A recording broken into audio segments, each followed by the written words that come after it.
अस्सलाम वालेकुम वरहमतुल्लाहि वबरकातुहू। अच्छा, आज मैं आपसे इसराइल और फ़लस्तीन के कॉन्फ्लिक्ट के बारे में डिस्कस करूँगा। आप इस पूरी वीडियो को तवज्जो से सुने और समाअत करने के बाद मुझे ये यकीन है कि आप इसके हिस्टोरिकल बैकग्राउंड से भी आगाह होंगे और ये आपके लिए एक हेल्पफुल भी होगी। और आप इसे कहीं भी इंटरप्रेट करना चाहें तो आपको बहुत सारी चीज़ें ऐसी मिलेंगी कि जो इससे पहले आपने ना सुनी होंगी। और ये मौजूदा दौर में एक बहुत बड़ा इशू बन चुका है। देखें, असल में ये कॉन्फ्लिक्ट जो है, इसका हिस्टोरिकल बैकग्राउंड जो है उसको देखना बहुत ज़रूरी है, उसको समझना बहुत ज़रूरी है। कि मैं बहुत ज़्यादा इसकी पास्ट हिस्ट्री की तरफ नहीं जाता। मैं सिर्फ ऑटोमन एम्पायर से शुरू करता हूँ कि फ़लस्तीन जो है ये बेसिकली खिलाफत उस्मानिया का हिस्सा था। अच्छा, खिलाफत उस्मानिया का ये हिस्सा था। उसके बाद ये है कि आपको इसका मैप जो है उसको अंडरस्टैंड करना बहुत ज़रूरी है। देखिए, फ़लस्तीन के एक तरफ जो है वो मिस्र है, एक तरफ फ़लस्तीन के जॉर्डन है, फ़लस्तीन के एक तरफ शाम है। ठीक है। अब हुआ ये कि जब खिलाफत उस्मानिया के टुकड़े टुकड़े हुए तो पहली जंग अज़ीम के बाद, पहली जंग अज़ीम के बाद जब खिलाफत उस्मानिया के टुकड़े होते हैं तो 1917 में यूरोपियन एक बेलफोर एग्रीमेंट के ज़रिए यूरोपियन जो यहूदी हैं उनसे ये वादा करते हैं कि आपको इस दुनिया के अंदर एक ऐसी स्टेट प्रोवाइड की जाएगी कि जिस स्टेट में यहूदी जो है वो रह सकेंगे। ठीक है। अच्छा, हुआ ये कि बेलफोर एग्रीमेंट से पीछे भी एक हिस्ट्री है। बरतानिया ने फ्रांस के साथ भी एक मायदा किया था, उसको भी वादा किया। शरीफ हुसैन मक्का का जो गवर्नर था, जिसने पहली जंग अज़ीम में भी खिलाफत उस्मानिया के टुकड़े करने में ग्रेट ब्रिटेन का साथ दिया था, तो उससे भी ये वादा कर चुके थे। बहरहाल, ये एक तारीख का हिस्सा है। उन्होंने 1917 में एक बेलफोर एग्रीमेंट के तहत ये किया कि फ़लस्तीन जो है, ये जो जगह है, इस जगह में एक रियासत कायम की जाएगी और उस रियासत को यहूदियों से मंसूब किया जाएगा। अच्छा, 1917 में जब ये बेलफोर एग्रीमेंट होता है, उसके बाद आप यूरोप के हालात देखें। यूरोप के हालात ये थे कि वहाँ पे एक बड़े पैमाने पे ज़ायनिस्ट मूवमेंट चलती है। ठीक है। प्रोसिक्यूशन की जाती है पूरी दुनिया में जो यहूदी होते हैं। ठीक है। उन यहूदियों को आपने हिस्ट्री का ये हिस्सा भी है कि हिटलर ने करीबन 42 लाख यहूदियों को गैस चैम्बर में डाल के मार दिया था। अच्छा, पूरे यूरोप में एक ज़ायनिस्ट मूवमेंट चलती है। ये करीबन 1920 से दूसरी जंग अज़ीम तक का दौर होता है। ठीक है। अब ज़ायोनिस्ट मूवमेंट जो सेवानी एक मूवमेंट चलती है, उस मूवमेंट के तहत ये होता है कि पूरी दुनिया के यहूदियों में ये कंसेप्ट डेवलप किया जाता है कि अगर यहूदी बचना चाहते हैं तो उन्हें क्या करना चाहिए, माइग्रेट करना चाहिए टूवर्ड फ़लस्तीन। अच्छा, इस नज़रिए के तहत या इस मूवमेंट के तहत यहूदी जो हैं वो क्या करते हैं, मूवमेंट करते हैं टूवर्ड्स फ़लस्तीन। अब वहाँ पे आप देखें कि जब खिलाफत उस्मानिया थी तो ये जो फ़लस्तीन का हिस्सा था, इसमें करीबन 87% वहाँ पे मुस्लिम थे। ठीक है। 10% वहाँ पे ईसाई थे और 3% वहाँ पे यहूदी थे। अब ये 1920 या 17-18 के बाद जब ज़ायनिस्ट मूवमेंट चलती है यूरोप से, आप देखें कि करीबन वहाँ से लोग माइग्रेट करके जब फ़लस्तीन में आते हैं तो 30% यहूदी फ़लस्तीन में आके आबाद होते हैं। अब वो ये करते हैं कि मुख्तलिफ़ जगहों पे यहूदी अपनी आबादियाँ कायम करते हैं। अब वो आबादियाँ कायम करने के बाद यानी एक जगह उन्होंने अपनी एक कॉलोनी कायम की, फिर दूसरी जगह, फिर तीसरी जगह, फिर चौथी जगह। तो इस तरह फ़लस्तीन के अंदर मुख्तलिफ़ जगहों पे यहूदी अपनी आबादियाँ, छोटी छोटी आबादियाँ कायम कर लेते हैं। अच्छा, अब जब ये कंडीशन अलार्मिंग हो जाती है 1936 में, जब अरब लोगों को ये एहसास होता है कि ग्रेट ब्रिटेन के ख़िलाफ़ एक बहुत बड़ी रिवोल्ट होती है, बहुत बड़ी मतलब एजिटेशन होती है। अब जब वो एजिटेशन होती है तो उस एजिटेशन के नतीजे में क्या होता है कि इसराइली जो होते हैं वो ग्रेट ब्रिटेन का साथ देते हैं। ठीक है। अब बरतानिया का जब वो साथ देते हैं, बरतानिया इस मूवमेंट को कुचलने में कामयाब होता है, तो फिर वो ये करता है कि यहूदियों को नवाजने की कोशिश करता है।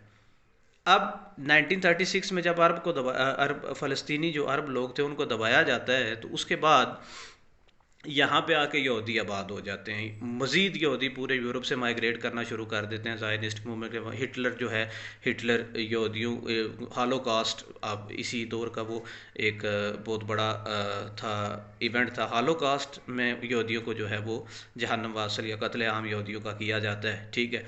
तो यहूदी सारे माइग्रेट करके टूवर्ड्स फ़लस्तीन आ जाते हैं।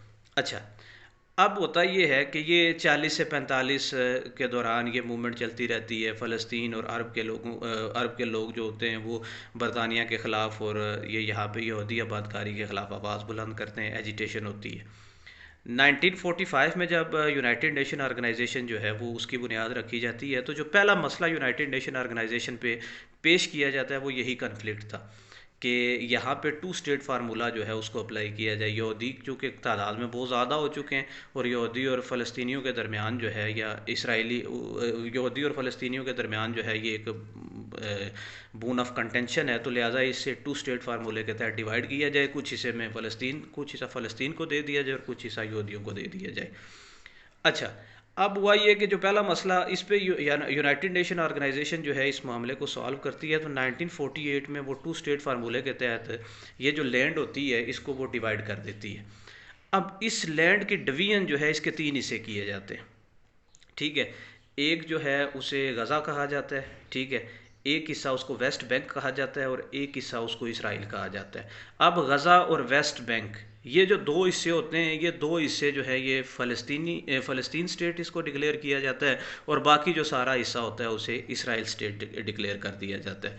اچھا، اب یہاں پہ پرابلم ایک اور بھی ہے، اگر آپ میپ دیکھیں تو میپ میں آپ کو یہ پتہ لگے گا کہ جو میڈیٹرینین سی ہے، میڈیٹرینین سی اور سوئس کینال جو ہے اس کے ساتھ جو پٹی ہے وہ پٹی جو ہے اس کو غزہ اسٹرپ بولتے ہیں، ٹھیک ہے۔ اب غزہ اسٹرپ ایک طرف ہے، درمیان میں اسرائیل ہے، پھر دوسری سائڈ پہ جو اردن کا بارڈر ہے، ٹھیک ہے، جو جارڈن کا بارڈر ہے، جارڈن کے بارڈر کے ساتھ ویسٹ بینک ہے۔ اب ایک جگہ غزہ جو مصر کے ساتھ ہے، ٹھیک ہے، ساحلی پٹی ہے، اور دوسری طرف درمیان میں اسرائیل ہے، پھر اگلی طرف وہاں پہ ویسٹ بینک ہے۔ غزہ اور ویسٹ بینک یہ 2 حصے فلسطین کو دے دیے گئے، باقی سارا حصہ جو ہے وہ اسرائیل کو دے دیا گیا۔ اچھا، اب قریب قریب جو عرب لوگ تھے، یعنی عرب میں ایک مصر آ گیا، مصر جو ملک ہے، ٹھیک ہے، مصر آ گیا، دوسری طرف جو آپ کے پاس جارڈن آ گیا، ٹھیک ہے، ایک طرف آپ کے پاس اوپر والی سائڈ پہ آپ کے پاس سیریا آ گیا۔ ان ممالک نے اس بات کو تسلیم نہ کیا، ٹھیک ہے، انہوں نے اسرائیل کے خلاف جنگ شروع کر دی۔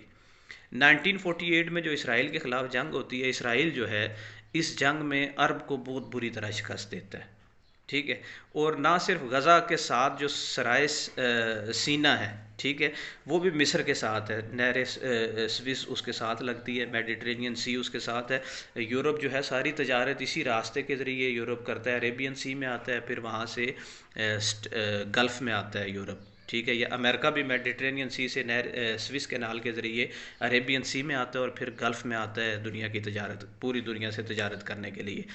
اچھا، سرائے سینا اور دوسری طرف شام کے ساتھ جو گولان کی پہاڑیاں ہیں، ان پہاڑیوں پہ اسرائیل قبضہ کر لیتے ہیں۔ اچھا، اب اس قبضے کے بعد عربوں کو بہت بری طرح یہ شکست ہوتی ہے، ٹھیک ہے، اس شکست کے بعد اسرائیل کے جو قدم ہیں وہ زیادہ مضبوط ہونا شروع ہو جاتے ہیں عرب میں، اور اسے سائیکولوجیکلی بھی، مارلی بھی، اکنومیکلی بھی عربوں کے اوپر ایک سپریمیسی حاصل ہوتی ہے، اور عرب جو ہے وہ یہ سمجھتے ہیں کہ اسرائیل جو ہے اب ایک ایسی طاقت بن کے آ چکا ہے جس کو ہمیں تسلیم کرنا پڑے گا۔ اچھا، لیکن ریوولٹ چلتی ہے، فلسطینی جو مقامی فلسطینی ہوتے ہیں وہ بھی اس کے خلاف ایجیٹیشن کرتے ہیں، مختلف جو ارد گرد کے اسلامی ممالک تھے، ٹھیک ہے، وہ اسلامی ممالک اس کو تسلیم نہیں کرتے اسرائیل کو، تو یہ ایک مسئلہ چلتا رہتا ہے۔ اچھا، عرب کا جو ویسٹ بینک اور غزہ یہ 2 جو ایریاز تھے، یہاں پہ بھی پریکٹیکلی کنٹرول جو ہے وہ اسرائیل کا ہوتا ہے، ٹھیک ہے، اگرچہ اسرائیل کی آبادی جو ہے وہ زیادہ یہاں پہ نہیں تھی، لیکن پھر بھی کنٹرول جو ہے وہ اسرائیل کا تھا، کیونکہ اسرائیل جو ہے وہ ایک تو جنگی طور پہ بہت مضبوط تھا، ٹھیک ہے، جو کہ اور دوسرا یہ ہے کہ وہ اسرائیل کیا کر رہا تھا، عرب کو وہاں پہ کاؤنٹ ڈاؤن، یا آپ یہ سمجھ سکتے ہیں کہ عرب کے لوگوں کو ٹیکنالوجی کے لحاظ سے اور باقی ساری چیزوں کے لحاظ سے وہ عرب سے سپیریئر تھا، تو عرب کے لوگوں کو اس نے کیا کر لیا، اپنا غلام بنا لیا۔